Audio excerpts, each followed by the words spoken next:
जांच एजेंसियों में उसकी एक अलग पकड़ और पहचान है, तो वह तो अपने अनुसार जहां भी गलत लोग करते हैं वो पकड़े जाते हैं, वो चिन्हित होता है तो छापामारी होती है। और छापामारी के बाद जो उनके पास तथ्य आता है तो उसके पास आगे की कार्रवाई शुरू करती है।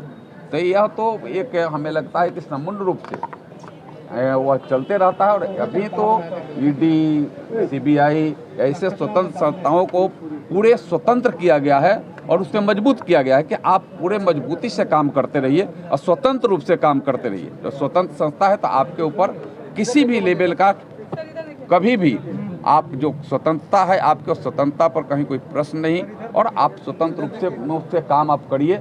यह है हमारे माननीय प्रधानमंत्री जी का सख्त रूप से। देखो, हमारा गठबंधन का एक माने प्रमुख अंग है जदयू, इसलिए नाराज होने का हमको नहीं लगता है कि किसी का बात होगा। अब कोई भी गलत होगा किसी भी स्तर पर होगा तो जदयू भी नहीं बख्शेगा, बीजेपी भी नहीं बख्शेगी, एनडीए भी नहीं बख्शेगा, उसके हम लोग कभी पुरोधा नहीं है। और हमारे मुख्यमंत्री जी तो सुशासन के नाम से ही उनकी एक पहचान है हम सबको। तो मुझे तो सौभाग्य है जब प्रथम बार यहाँ जब सरकार बनी थी तो प्रथम बार सरकार में मैं उस कैबिनेट का एक सदस्य था, उनके सहयोगी के रूप में। तो उस समय जंगल राज था, व्यापक जंगल राज था। तो उस समय हम लोगों ने जिस तरीका से अमन चैन और शांति लाया राज्य में,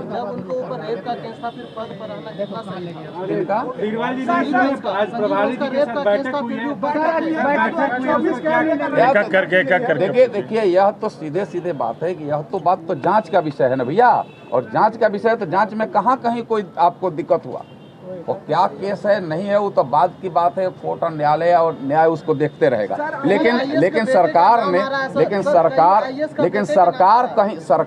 पूर्ण रूप, आपको पता है सरकार पूर्ण रूपे न कहीं भी किसी भी लेवल पर किसी के साथ कोई समझौता नहीं कर। यह तो आपके सामने आया ना, यह सबसे बड़ी बात। अरे नए हमारे नए हमारे अध्यक्ष अभी चुने गए हैं, नई जिम्मेवारी है तो उनके साथ सीधे सीधे मैन टू मैन भी हो जाए, उनको नमस्कार प्रणाम और हम लोगों का पूरे हृदय से सहयोग कर करके और हम सब आगे भी संगठन को मजबूत करेंगे। संगठन का भी जो है नीचे मजबूती आए, यह एक बहुत मूल आधार है।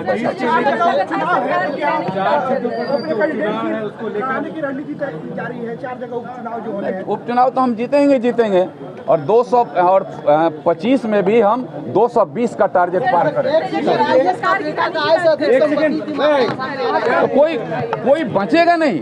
कोई आईएएस, देखिए कोई आईएएस का बेटा हो या आईपीएस का बेटा हो, कोई बचेगा नहीं।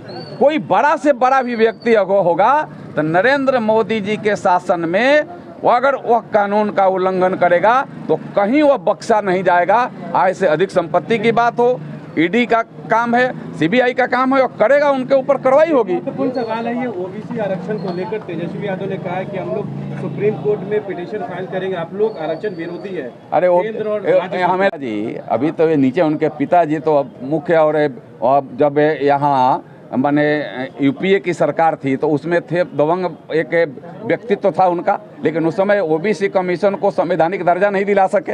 ओबीसी की बात कर देना और काम करना, काम करने का काम तो नरेंद्र मोदी कर रहे हैं, उसे संवैधानिक दर्जा देने का काम तो नरेंद्र मोदी ने किया है। यह कुछ करने वाले लोग नहीं है, अपनी स्वार्थ सिद्धि करने वाले लोग। चलिए छोड़िए।